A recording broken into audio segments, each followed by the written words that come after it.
बाहर की तरफ फैलाकर न खड़े हों। जैसे अगर आप मेरा हाथ देख रहे हैं, अगर पैर ऐसे बाहर करके न खड़े, आराम से बिल्कुल इस प्रकार से खड़े हों। प्राकृतिक तरह है, मतलब कि हमारे पैर कितने फैले होने चाहिए, बहुत ज्यादा नहीं होने चाहिए और सटे भी नहीं होने चाहिए। पैरों की बीच की गैप या दूरी कितनी होनी चाहिए, हमारे कंधों की जो चौड़ाई है, जो हमारे कंधों की चौड़ाई है वही पूरी चौड़ाई हमारी नीचे तक होनी चाहिए। यानी कि न तो नीचे संकुचन होना चाहिए, न ही नीचे एक्सपेंशन होना चाहिए, प्रसार होना चाहिए। हमारे पैर हमारे कंधों के बराबर चौड़ाई में ही फैले हुए होने चाहिए। शब्द शारीरिक भाषा की साथ मेल खाएं। जो भी हम शब्द बोल रहे हैं ना, उसके हिसाब से जो भी हमारी बॉडी लैंग्वेज है, उन दोनों में एक रूपता होनी चाहिए, एक जैसे होनी चाहिए। ऐसा नहीं कि शब्द हम कुछ बोल रहे हैं और हमारे जो बॉडी लैंग्वेज है किसी अन्य शब्द को प्रदर्शित कर रहा है, उससे भी कंफ्यूजन पैदा होता है।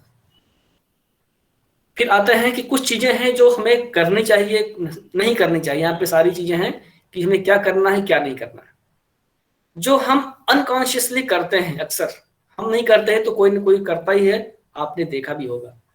जैसे बातचीत करते समय जब मंच पर हम खड़े हुए हैं, बातचीत कर रहे हैं, तो जेब में हाथ न डालें। हमारा हाथ जो है जेब में नहीं होना चाहिए। हमारे हाथ की पोजीशन कैसी होनी चाहिए, वहां पर नहीं करना है, प्रैक्टिस हमें पहले कर लेनी है। क्या है, एक बार हाथ को ऐसे पूरा ऊपर उठाएं और फिर धीरे से आराम से नीचे गिरा लें। जो हाथ की पोजीशन बनेगी वही उसकी नेचुरल पोजीशन है।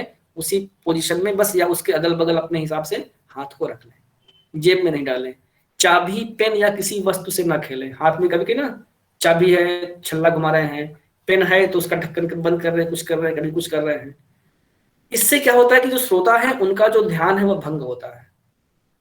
बार बार बाल को ठीक ना करें, कोई एक्शन ठीक है, अगर बाल बिखर गए हैं या चेहरे पर आ रहे हैं तो उसको ठीक कर ले, उसमें बुरा नहीं है, लेकिन बार बार हम अनावश्यक रूप से न करें। अनावश्यक रूप से चश्मा को ठीक करें, ऐसे करें फिर ऐसे करें फिर ऐसे करें, नहीं। अगर चश्मा गड़बड़ होगा तो ठीक करें, एक बार ठीक कर लें, दो बार ठीक कर लें जहां पर बहुत आवश्यक है, लेकिन ये हमारी हैबिट में ना जाए, बार बार हमें इसे नहीं दोहराना है। बार बार पैंट को ऊपर न सरकाएं। भाई अगर बेल्ट ढीली है आपकी तो पहले से तैयार रहे कि आपकी बेल्ट ढीली ना रहे ना, टाइट बेल्ट बांधें कि आपको पैंट बार बार ना सरकाना पड़े। तो ऐसा भी लोग करते हैं कि पैंट ढीली पहन के जाएंगे और बार बार ऐसे ऐसे सरकाएंगे, वह भी एक असहज करने वाली दशा होती है। ये वो चीजें आपको बता रहे हैं जो चीजें अक्सर देखी जाती हैं प्रेजेंटर्स की में। बार बार गर्दन को ना खुजलाएं ना, गर्दन को भी बार बार नहीं खुजलाएं। शर्ट की क्रीज को बार बार ठीक ना करें, करते हैं लोग। ये चीजें जानते हैं कब लोग करते हैं, ये चीजें लोग तब करते हैं जब वे असहज होते हैं, जब वह नेचुरल नहीं होते हैं, जब उनके भीतर भय होता है। तो उन चीजों को, उससे निपटने के लिए वो सारी एक्टिविटीज करते हैं। और ये चीज अगर कोई कर रहा है तो समझे कि वह व्यक्ति सहज नहीं है, उस व्यक्ति में कहीं ना कहीं ग्लासोफोबिया का इफेक्ट है। कृत्रिम हाव भाव बनाने का प्रयास न करें, सहज रहें। फिर पैरों के द्वारा कोई कुछ गलतियां होती हैं, जैसे एक पैर पर दूसरा पैर रखना, नहीं रखना है, ठीक है। बार बार पेंडुलम की तरह एक पैर से दूसरे पैर पर शरीर का वजन डालना, हमको यह भी नहीं करना चाहिए। पैर बाहु ज्यादा पैर फैला कर न खड़े हों, बात भी हो गई। पैरों को आगे पीछे बार बार नहीं करें, बहुत ज्यादा हिलना डुलना नहीं है। एक बात और आती है कि फिर भी अगर आवश्यकता है तो थोड़ा सा हमें कुछ कदम चलना भी है, आगे पीछे दाएं बाएं जहां भी आवश्यकता है। यदि आप स्टेज के मध्य में हैं तो आप अपनी बात को प्रभावी बनाने के लिए या कोई धमाकेदार वाक्य को बोलने के लिए 3 कदम आगे आएं। इससे श्रोताओं का ध्यान तेजी से आकृष्ट होगा। मतलब कोई बात हमें इंटरेस्टिंग करनी है और ये घटना एक आध बार होना चाहिए, ऐसा नहीं कि बार बार हम इसको रिपीट कर रहे हैं। एक आध बार, 2 बार ऐसा होना चाहिए कि कोई विशेष बात है, कोई धमाकेदार बात है, हम कहना चाह रहे हैं। तो जब हम धीरे धीरे कदम बढ़ाते हैं श्रोता की तरफ तो श्रोता अरे क्या होने जा रहा है, वह थोड़ा सा अलर्ट हो जाता है, वह थोड़ा सा कंसंट्रेट हो जाता है। इस प्रकार से जो उसका एक अलग ही इफेक्ट आता है। तो कुल मिलाकर के स्टेज पर हर हरकत का अपना एक उद्देश्य होता है, बिना ठोस कारण ऐसा नहीं करें। जो भी है, हमारा एक वाइब्रेशन भी स्टेज पर है, एक हलचल भी है, तो अभी उद्देश्यपूर्ण होनी चाहिए, अनावश्यक नहीं होनी चाहिए, ठीक है। तो ये कुछ शारीरिक भाषा में कुछ चीजें हैं, आप इसको स्क्रीनशॉट ले लें। इसको पढ़ने की बहुत ज्यादा आवश्यकता है, हमें महसूस भी कर रहा हूँ क्योंकि समय भी तेजी से बीत रहा है।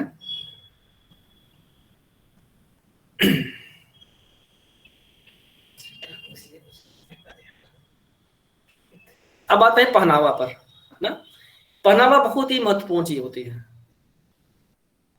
क्योंकि पहनावे से ही हमारी पहली छाप पड़ती है। क्योंकि लोग हमें क्या देखते हैं, सबसे पहले लोग हमारा पहनावा देखते हैं।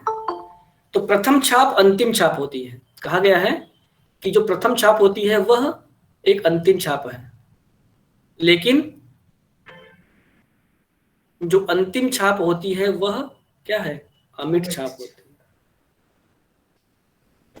मतलब कि पहली बार जब लोग हमें देखते हैं तो लगता है कि हाँ भाई गुड, अंतिम छाप होती है हमारी। लेकिन अंतिम छाप कब होती है, जब हम अपनी बात को प्रेजेंट करके स्टेज से उतर रहे होते हैं, तो वो जो छाप होती है वो अमिट होती है, हमेशा के लिए होती है। हम हमेशा याद किए जाते रहेंगे इस बात के लिए कि हमने अंत में कौन सी छाप छोड़ी है। ध्यान देने वाली ये बात है, कुछ बातें और है कि कार्यक्रम देश काल और परिस्थिति के हिसाब से वस्त्रों का चुनाव करें।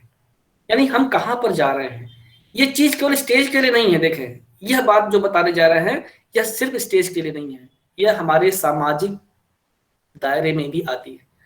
हम कहाँ जा रहे हैं, किस प्रकार के कार्यक्रम में जा रहे हैं। हम वैवाहिक कार्यक्रम में जा रहे हैं, इसके लिए आप बहनों को बहुत अच्छा जानकारी होती है ना।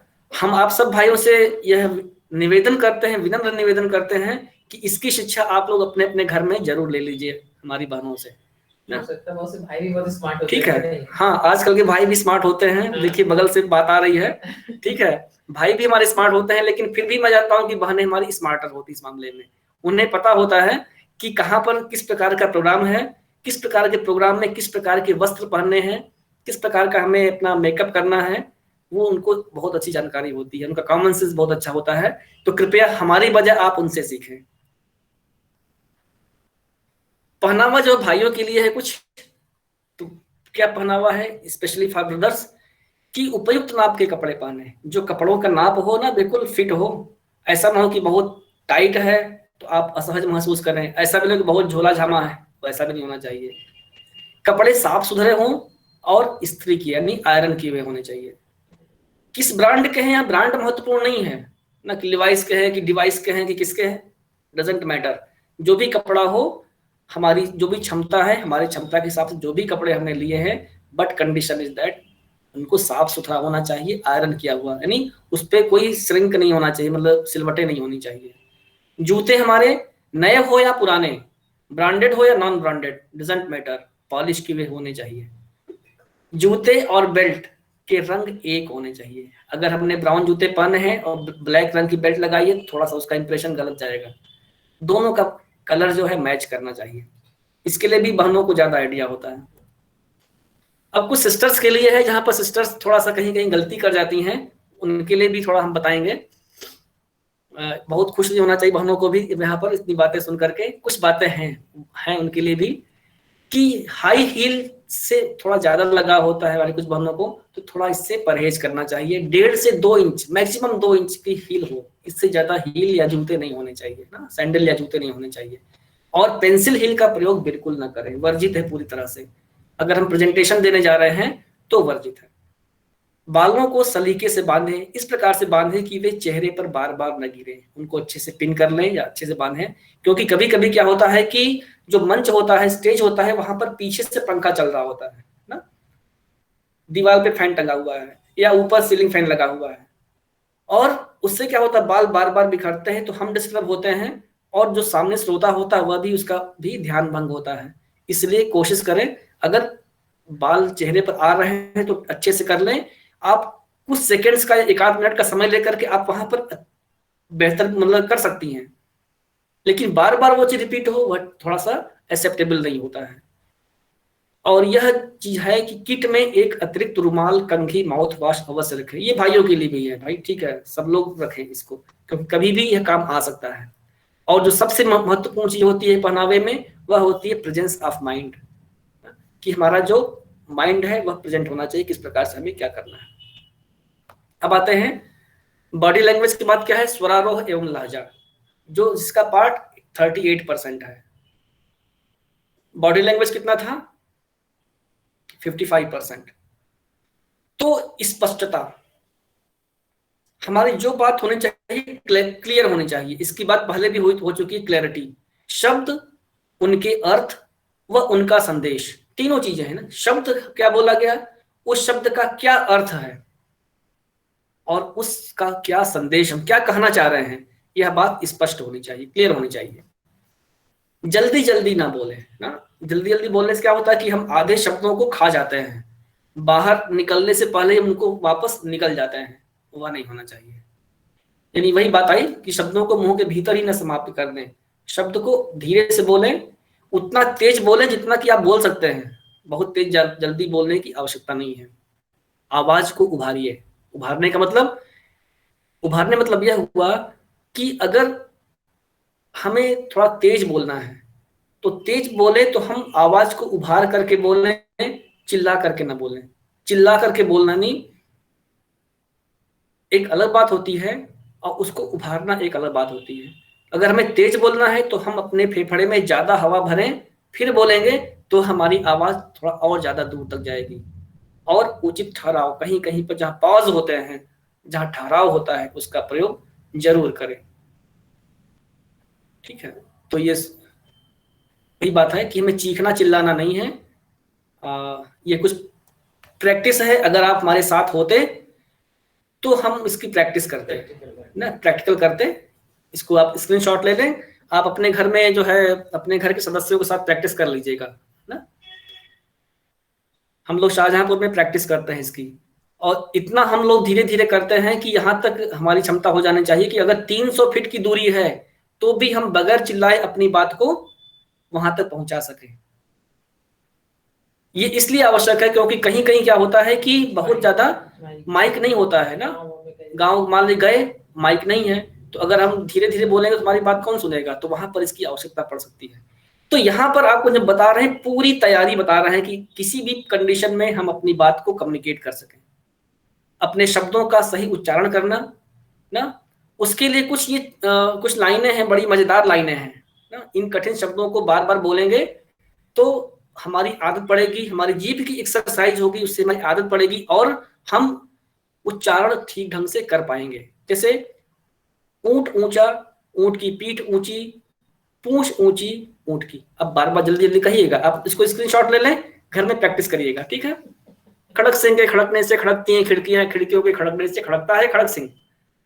बार बार जब कहेंगे इस प्रकार से, कच्चा पापड़ पक्का पापड़, कच्चा पापड़ पक्का पापड़, तो ये सब चीजें आप प्रैक्टिस करिएगा। इससे भी जो हमारी उच्चारण शक्ति है वह बढ़ती है। ये बहुत सारे हमारे पास, आप इनके स्क्रीनशॉट लेते रहिए। हम यहाँ पढ़ेंगे नहीं सबको, क्योंकि हो सकता है हम भी ना पढ़ पाए आपके सामने।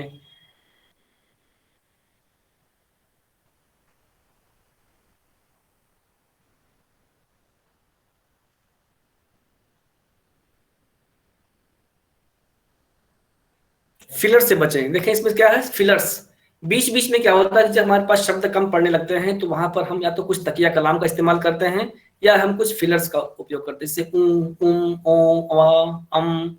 मतलब जो अनावश्यक चीजें होती हैं, अनावश्यक शब्द होते हैं, उनका हम प्रयोग करते हैं। इनके प्रयोग से हमें बचना है। ब्रदर एक बार पीछे वाली फिर से दिखा दीजिए, वो उच्चारण वाली, ये वाली। ठीक है, कभी कभी कुछ अच्छे शब्द होते हैं, उनको भी बार बार हम दोहराते हैं तो भी बार बार दोहराने की वजह से वे अनावश्यक लगना शुरू हो जाते हैं। जैसे फ्रेंड्स, दोस्तों, मित्रों, कमॉन, ये अच्छे शब्द हैं ना, लेकिन अगर हम इसको बार बार दोहराते हैं, मित्रों, बार बार मित्रों मित्रों कह रहे हैं, बार बार फ्रेंड्स फ्रेंड्स कह रहे हैं, बार बार भाइयों भाइयों कह रहे हैं, तो अच्छा नहीं लगता है। लगता है जैसे हम तकिया कलाम का प्रयोग कर रहे हैं, वह ठीक नहीं है। हमारी चीजों पे, शब्दों में पैनापन होना चाहिए ना, इससे कि हमारे जो शब्द होते हैं अच्छी तरह से स्पष्ट होते हैं। जैसे एक एग्जाम्पल ले रहे हैं कि आज मैं आश्चर्यजनक तरीके से उदासी महसूस कर रहा हूं, ये एक सेंटेंस है, इसके अलग अलग अर्थ होंगे। जहां पर हम जिसको ज्यादा पैनापन देंगे उसका अर्थ वहीं पर बदल जाएगा। जैसे आज मैं ना, पैनापन माने क्या, प्रेशर, जहां पर हम दबाव ज्यादा देते हैं। आज मैं आश्चर्यजनक तरीके से उदासी महसूस कर रहा हूं। तो हमने किस पे दिया? आज पर दिया। तो उसका अर्थ देखिए क्या निकला।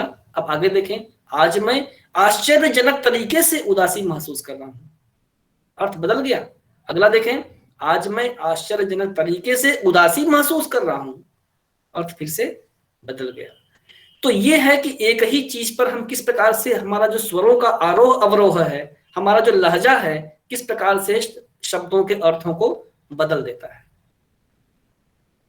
अब आते हैं जो सबसे महत्वपूर्ण चीज है, उस पर हम आते हैं।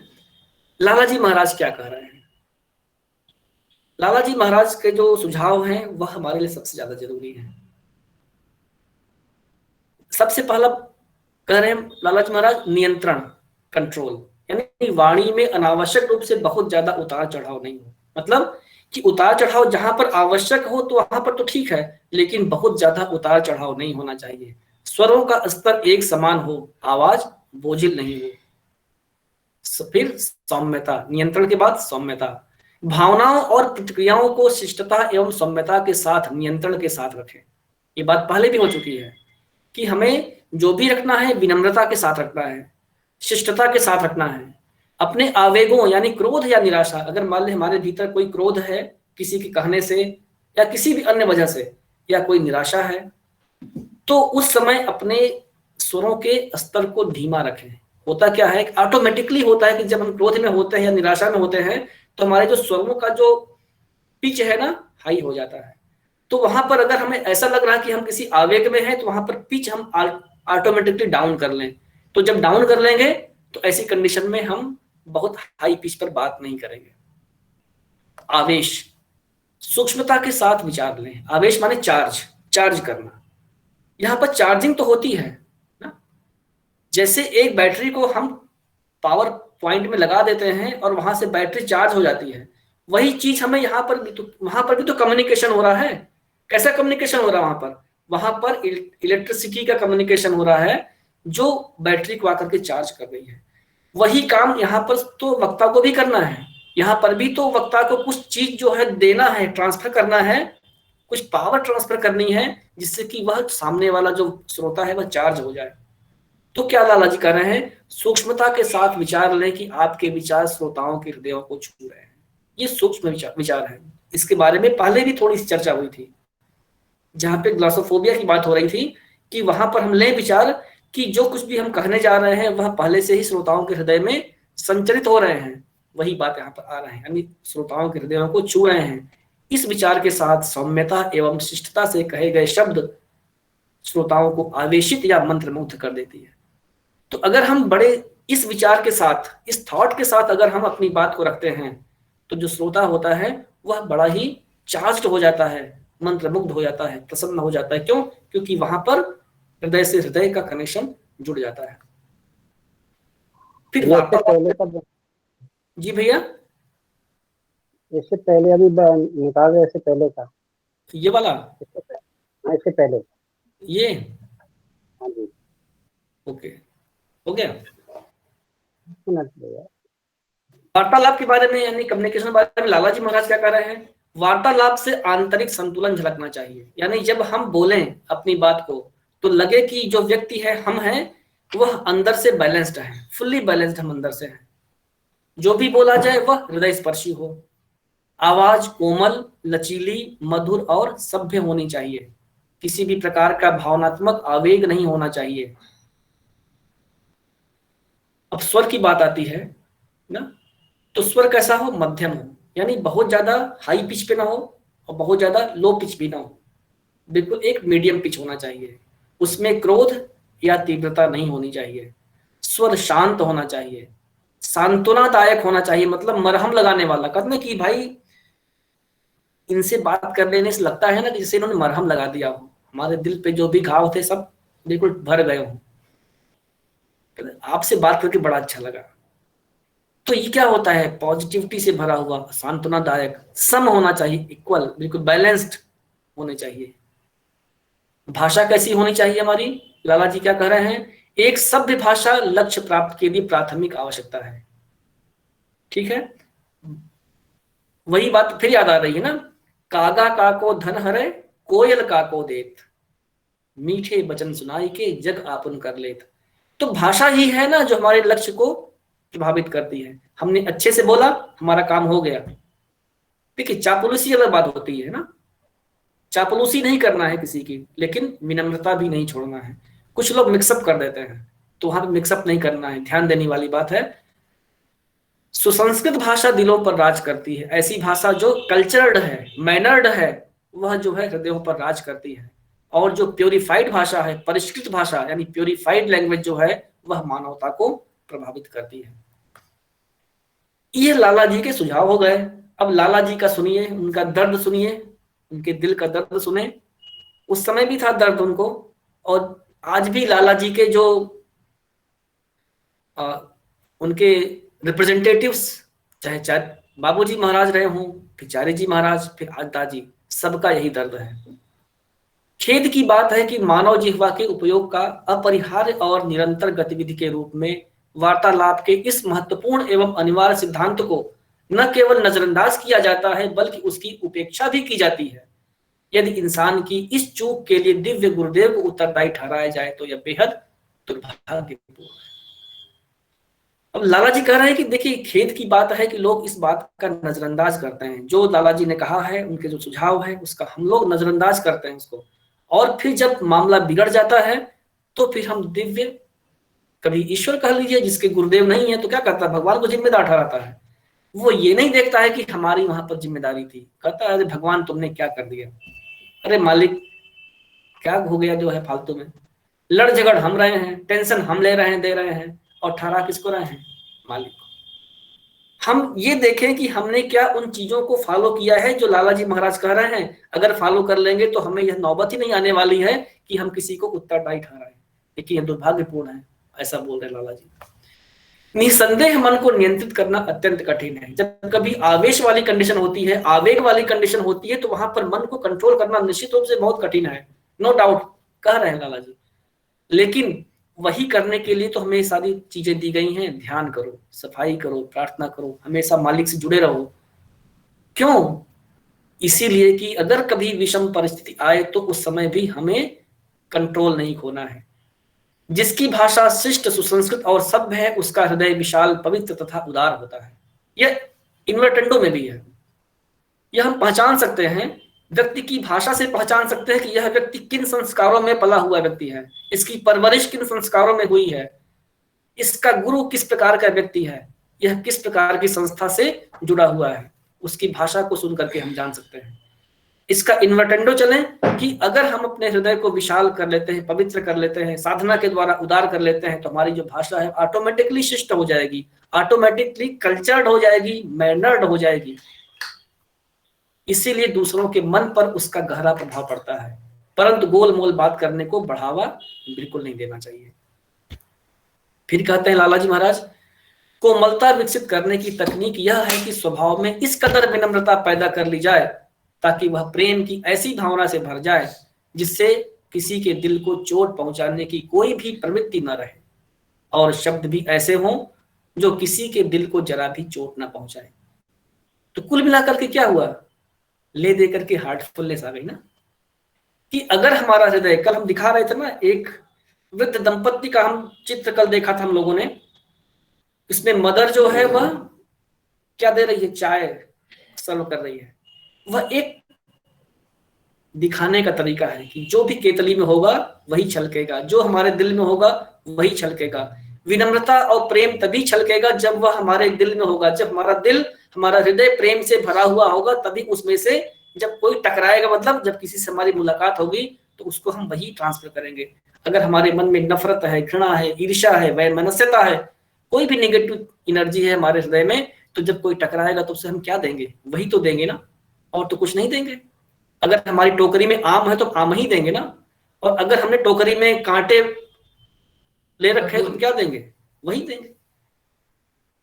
तो इसलिए हमें हर्टफुल कम्युनिकेशन करने के लिए जरूरी है कि हम हर्टफुल अभ्यासी बने, हर्टफुल मैनरफुल व्यक्ति बने, तभी हम इस कार्य को कर पाएंगे। और उसके लिए बनने के लिए मालिक ने हमें सारे अभ्यास दिए हैं, सारे तौर तरीके दिए हैं, सारी सुविधाएं दी हुई हैं। ठीक है, ये तो लाला जी की बात हो गई। कुछ ठहराव की बात कर लेते हैं थोड़ा सा। ज्यादा नहीं बचा है, थोड़ा ही बचा हुआ है। एक व्यक्ति, देखिए यहाँ पर साइंटिफिक रिसर्च है कि एक व्यक्ति के बोलने की जो दर होती है वह 125 शब्द प्रति मिनट होती है, इससे ज्यादा तेज नहीं बोल सकता।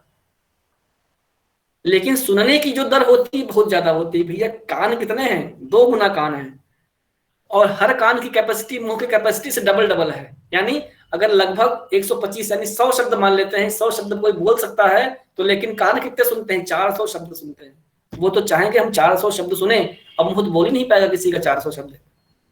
तो क्या होता है कि जब उसको शब्द सुनाई नहीं पड़ते हैं, तो ऐसी कंडीशन में वह कुछ और सुनने के लिए अगल बगल कहीं उसका ध्यान भंग हो जाता है। तो हमें उसके ध्यान को किस प्रकार से वापस लाना है, किस प्रकार से उसको आकर्षित करना है, किस प्रकार से उसको वो नहीं होने देना है, मतलब कि बिखरने नहीं देना है, इसके लिए जरूरी है ठहराव। अर्थात श्रोता का लगभग ये बात हो गई। एक मिनट,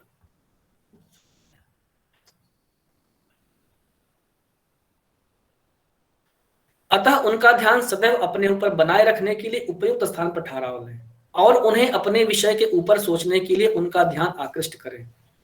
तो ठहराव होने से क्या होता है, जब हम ठहर जाते हैं किसी एक बिंदु पर आकर के, तो श्रोता सोचता है कि आखिर अभी क्या कहना चाह रहे हैं, तो वहां पर कंसंट्रेट हो जाता है। जो उसका ध्यान भंग होने वाला होता है उसका अपोजिट वहां पर आकर के वह कंसंट्रेट हो जाता है, सोचता है कि अभी क्या कहने वाले हैं। एक बात। दूसरी बात कि जो कह चुके हैं उसका अर्थ क्या है वह समझने का भी उसको पर्याप्त समय मिल जाता है। तो इस प्रकार से उसका जो ध्यान होता है श्रोता का वह एकाग्र रहता है। ये बातें नीचे हमने जो लिखी हुई हैं वो हम बता दिए हमने आपको, ठीक है। फिलर्स का प्रयोग न करें, पहले भी हो चुका है। तकिया कलाम यानी एक ही शब्द का प्रयोग न करें, यह भी बता चुके हैं। ठहराव से क्या होता है फायदा, इससे आत्मविश्वास का पता चलता है। नियंत्रण, हम कितने कंट्रोल में बात कर रहे हैं, कितनी सहजता से बात कर रहे हैं, इस बात का पता चलता है। जैसे मैंने एक ठहराव लिया ना, इस प्रकार से इससे श्रोता में भी विश्वास का भाव जागृत होता है। अब ठहराव के स्थल कहां कहां पर हैं? पहली बात बता दें कि जो ठहराव है यह प्रैक्टिस करने से ही आएगा, लेकिन फिर भी कुछ स्थान होते हैं जैसे जहां पे कामा है, अल्प विराम, थोड़ा सा ठहराव है। पूर्ण विराम है, थोड़ा सा ठहराव वहां पर और लंबा ले सकते हैं। लेकिन जो बीच बीच में जो ठहराव लेना होता है, जहां पर ना तो अल्प विराम है ना तो पूर्ण विराम है, लेकिन हमें ठहराव लेना है, इसलिए लेना है क्योंकि हमें वहां पर एक प्रभाव पैदा करना है, वह हमें प्रैक्टिस से ही आएगा। जितना हम बोलने का अभ्यास करेंगे, जितना हम कम्युनिकेशन का अभ्यास करेंगे, it all depends on practice. सब कुछ अभ्यास पर डिपेंड करता है। अब बात आती है संवेदनशीलता, सहानुभूति और समानुभूति।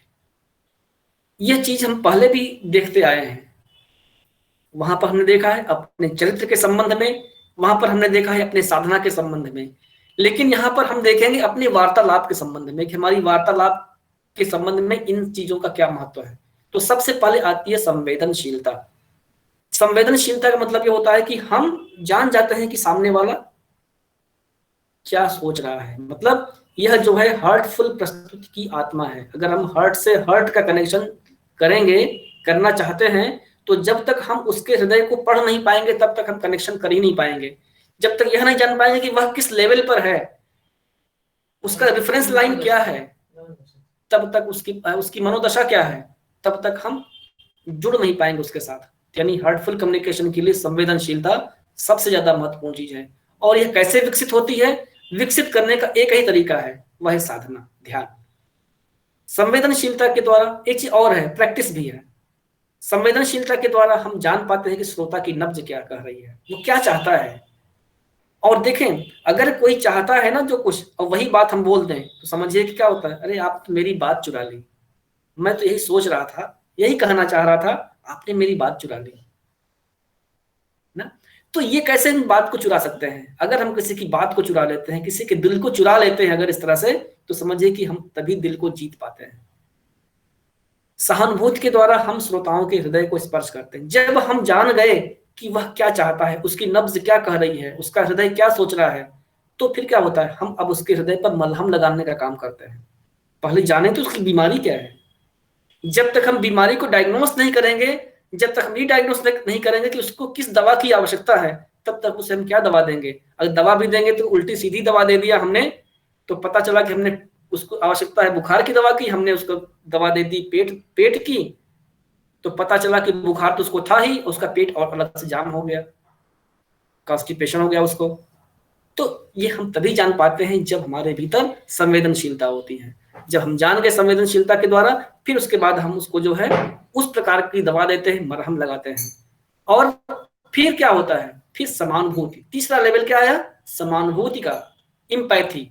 पहले क्या है, सेंसिटिविटी, सिंपैथी, देन इम्पैथी। अब इम्पैथी आया, क्या, श्रोताओं का हृदय जीतने का काम करता है। मतलब इम्पैथी में जो वह सोच रहा होता है वही बात हम उसके सामने प्रस्तुत करते हैं, उसकी चीज को, उसकी भावनाओं को, उसके दिल को, उसकी फीलिंग को हम वही महसूस करते हैं। जब हम उसकी फीलिंग को महसूस करते हैं, यानी हम और वो, हमारा हृदय और उसका हृदय एक हृदय हो गया। जब एक हृदय हम हो जाते हैं तो यही समानुभूति की पराकाष्ठा है। जब एक हृदय हो जाते हैं तो जो कम्युनिकेशन होता है, बिल्कुल हृदय का कम्युनिकेशन हृदय के भीतर ही होता है। ये गुण एक अच्छे वक्ता को उत्कृष्ट वक्ता बना सकता है। ठीक है, ये बातें हो गई। ये बातें भी बता चुके हैं कि श्रोताओं के साथ करुणा एवं सहानुभूति का संतुलन प्रदर्शित करें और संवेदनशीलता के साथ बात करें। ठीक है, ये सारी बातें बता चुके हैं ना, इसको आप ले लें स्क्रीनशॉट। ठीक है, ये अब आते हैं, हमारा अब लास्ट होने जा रहा है, बिल्कुल 1-2 मिनट का ही और है। अपनी बात को अंत करने का भी एक भैया, सॉरी टू डिस्टर्ब, वो आगे वाला दो ना प्लीज, मुझे वो स्क्रीनशॉट रह गया। कौन सा सिस्टर? इसके आगे का। हाँ ये, हाँ ये नहीं, आप फिर यहाँ से लीजिए, क्योंकि देखिए एक चीज हमने छोड़ा हुआ था, टॉपिक छोड़ दिया था, फिर आप इसको यहाँ से लीजिए। ये आप सब लोग ले लीजिए स्क्रीनशॉट।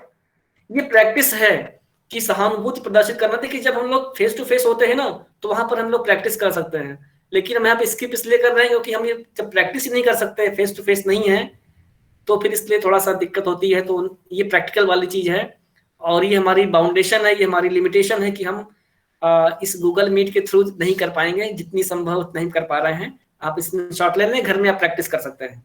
जैसे एक नगर महापौर के तौर पर आप अपने शहर वासियों को संबोधित करें जब नगर बाढ़ के अभूतपूर्व संकट से तबाह हो गया हो और आप नगर वासियों से शांति और संयम बनाने की प्रार्थना कर रहे हो, कैसे बात करेंगे? ठीक है। या एक और समस्या थी कि अपने सहकर्मी के अंतिम संस्कार में कुछ बोलना है, कितना बैलेंस बोलेंगे, क्या बोलेंगे? कल्पना करें कि हम उन्हें अच्छी तरह से नहीं जानते, अगर जानते हैं तो बोल देंगे, लेकिन अगर नहीं जानते हैं फिर भी हमें बोलने के लिए कहा गया तो क्या बोलना है? कितना सेंसिटिव मैटर होता है वहां पर बोलने का। प्रैक्टिस करें, इसको घर में प्रैक्टिस करें। एक वरिष्ठ अधिकारी के तौर पर शरणार्थियों को एक वार्ता दें जिसने आप उन्हें बताएं कि आपके देश में उन्हें शरण नहीं दी जा सकती, उन्हें लौटना होगा। मतलब जैसे रोहिंग्या वाले शरणार्थी समझ लीजिए कि रोहिंग्या आ गए और उनको आपको वार्ता देना है एक वरिष्ठ अधिकारी के तौर पर कि हम आपको शरण नहीं दे सकते हैं। लेकिन देखिए यहाँ पर क्या बात है, ये भी तो कर सकते हैं, भाई भागो यहाँ से, तुम लोग भागो, सब लोग भागो और हम भगा दें, लेकिन यही हमें वहां पर हीलिंग टच भी देना है और उन्हें जस्टिफाई करना कि भाई अगर देश हमें शरण नहीं दे रहा तो उसके पीछे हमारी क्या मजबूरियां हैं। तो हमें यहाँ पर संवेदनशीलता और सहानुभूति प्रदर्शित करने के लिए कुछ प्रैक्टिस हैं। ये तीनों प्रैक्टिस हैं। आप अगर फेस टू फेस होते हैं शाहजहांपुर में तो हम इसको बोल के करवाते हैं, बुलाते हैं स्टेज पे कि आप बात करिए 2-2 मिनट के लिए, ठीक है। और अगर आपको तैयारी करनी है तो कल आप 2-2 मिनट के लिए तैयारी, जो शुरू में बातचीत करेंगे आप इन्हीं में से कोई टॉपिक पे आप तैयार कर लीजिए, कल आप बोलिएगा, ठीक है, जिसका भी नंबर आएगा। अब बात आती है कि अंत करने के तरीके, कि जब हम अपनी बात का अंत करते हैं तो अंत करने का तरीका क्या होता है? बहुत सारी चीजें होती है, कहां पर हम ला करके छोड़ रहे हैं। एक यात्रा है, देखिए वार्तालाप एक यात्रा है और उस यात्रा में हम धीरे धीरे कहीं आगे बढ़ रहे होते हैं, और जब कहीं आगे बढ़ रहे होते हैं तो कहीं ना कहीं तो बात खत्म करनी ही है, ये अनंत तो है नहीं।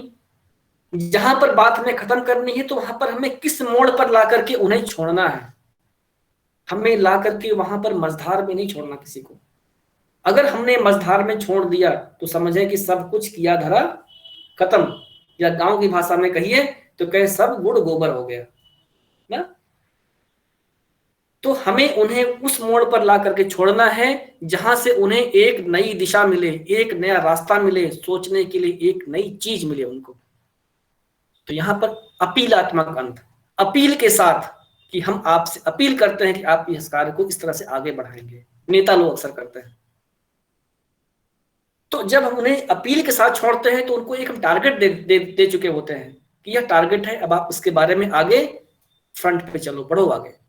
समाधानात्मक अंत कि जो चीज हम लेकर के चले थे हमने पूरा का पूरा समाधान वहां पर प्रस्तुत कर दिया है, अब आपको परेशान होने की कोई भी आवश्यकता नहीं है। ये समाधान अंत हो गया। भावनात्मक या मार्मिक अंत, कहीं कहीं कुछ ऐसे टॉपिक्स होते हैं, जैसे 3 टॉपिक्स आपको भी जो दिए गए हैं उनमें से कुछ मार्मिक वाले होते हैं, है ना, है भी। भावनात्मक अंत कि वहां पर आके भावपूर्ण तरीके से वहां पर अंत किया जाता है। वचनपूर्ण अंत, ये भी नेता लोग करते हैं, हर 5 साल बाद करते हैं, हमेशा नहीं करते हैं। 5 साल हो जाता है जब वे हमारे बीच में आते हैं तो फिर उनका जो वादों का पिटारा है वह खुल जाता है। तो देखिए कितना बढ़िया बोलते हैं। मैं तो कहता हूं कि बहुत से नेता हमारे ऐसे हैं जो बहुत अच्छा बोलते हैं। कोई हमारी पसंद का हो सकता है, कोई हमारे नापसंद का हो सकता है, हम किसी का नाम नहीं लेंगे, लेकिन नो डाउट कुछ लोग बहुत अच्छा बोलते हैं, हमें उनसे सीखना चाहिए। जहां पर भी कहीं कुछ है ना गुंजाइश सीखने की, वहां पर हमें जरूर सीखना चाहिए। लेकिन एक बात मैं जरूर बोलूंगा कि हम तब तक नहीं सीख पाएंगे किसी से। चाणक्य ने कहा है कि गधा होता है ना, गधा, गधे के पास भी बहुत सी चीजें होती जहां से जिससे हम सीख सकते हैं, लेकिन हम गधे से क्यों नहीं सीख पाते हैं? क्योंकि हमारे मन में पूर्वाग्रह है कि ये तो गधा ही होता है।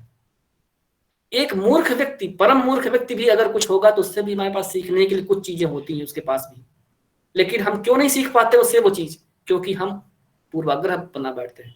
ऐसे ही हम लोगों के प्रति पूर्वाग्रह बना बैठते हैं जब, तो हम उनसे कुछ नई चीज, को अच्छी चीज सीख नहीं पाते हैं। हर जगह अच्छी चीजें होती हैं, तो हम पूर्वाग्रह को छोड़ करके देखें कि हमारे जो वक्ता लोग हैं, जो सोसाइटी में या जो पॉलिटिक्स में ही हैं, हमें सीखना है वार्तालाप, तो देखें कैसा लोग बोलते हैं, उनसे हम सीखें जरूर। हम उनके बातों से सहमत हों, उनके विचारों से सहमत हों या ना सहमत हों, लेकिन हम देखें कि वहां पर क्या है, उनके पास अच्छाई क्या है और किसी के पास क्या गलत है जो जिसकी वजह से उसका इम्पैक्ट निगेटिव पड़ रहा है। अगर वह हमारे भीतर है तो हमें उसके लिए सावधान हो जाना चाहिए। ये एक ओपन मंच आपको हम प्रदान कर रहे हैं। एक होता है कविता या छंद युक्त अंत, लास्ट में कविता के साथ जो है अंत कर दिया जाता है। हास्यपूर्ण अंत, हंसी के साथ, अगर बहुत टॉपिक जो है बहुत ज्यादा उलझा हुआ है तो लास्ट में हंसी के साथ कुछ हंसी के फव्वारे छुड़ा के अंत कर दिया जाता है। और एक सबसे आसान अंत है धन्यवाद, बहुत बहुत धन्यवाद, जैसा हम रोज अंत करते हैं, क्योंकि हमें अंत करना वास्तव में नहीं आता है ना? तो हम अंत में यही कर देते हैं, भाई बहुत बहुत धन्यवाद, हमने समय ज्यादा ले लिया है, इसके लिए क्षमा प्रार्थी हूँ। और आज भी मैं यही कहूंगा कि आपका समय हमने ज्यादा ले लिया है, 8:11 हो गया है, इसके लिए भी मैं आपसे क्षमा प्रार्थी हूँ। अभी भी मैं आपसे 1 मिनट और लूंगा। और एक बात और है कि अंत करते समय अंत में शब्द का प्रयोग केवल एक बार ही करें, बार बार नहीं करें। ऐसी ट्रेन न बने कि ब्रेक लगाया, लोग उतरने के लिए आगे आए, 1 कदम रखा सीढ़ी पे, फिर से स्पीड पकड़ लिया, नहीं। तो माइक पकड़ना बने, क्योंकि हम सब लोगों की आदत होती है, जो अच्छा बोलने वाले लोग होते हैं, अच्छा बोलने वाले वक्ता होते हैं, उनको माइक पे बोलना बड़ा अच्छा लगता है, पकड़ लेते हैं। हाँ भाई, अंत में हम ये कहना चाहते हैं, अंत हो गया लेकिन फिर से स्पीड पकड़ ली, ये चीज बार बार नहीं करना चाहिए। यह चीज बहुत ही निगेटिव इफेक्ट डालती है। अगर हमने एक बार बोल दिया भाइयों बहनों अंत में हम ये बात करना चाहते हैं, तो बस अगर कुछ याद भी आ जाए ना कि कोई चीज छूटी हुई है, छोड़ दीजिए, अगली बार के लिए छोड़ दीजिए उसको। अंत में बोल दिया तो बस अंत कर दीजिए, ठीक है। और लास्ट में स्टीफन आर कोनी का जो है ये अंत है, वास्तव में अंत यही है, ठीक है, कि good listener is good communicator. ये बात पहले बताई थी, लेकिन देखें ये इंटेंट हमारा क्या होता है। सबसे जो महत्वपूर्ण होता है वह हमारा इंटेंट होता है, हमारी भावना होती है ना। Most people do not listen with the intent to understand. ये बात जब हो रही थी, तर्क उतर्क वितर्क की बातें जब हो रही थी, यानी आर्ग्यूमेंट और डिस्कशन की बात हो रही थी, वही बात यहाँ पर आ रही है कि ज्यादातर लोग ना इसलिए नहीं सुनते हैं कि वो समझना चाहते हैं, ज्यादातर लोग इसलिए सुनते हैं कि उसका वो उत्तर क्या देंगे।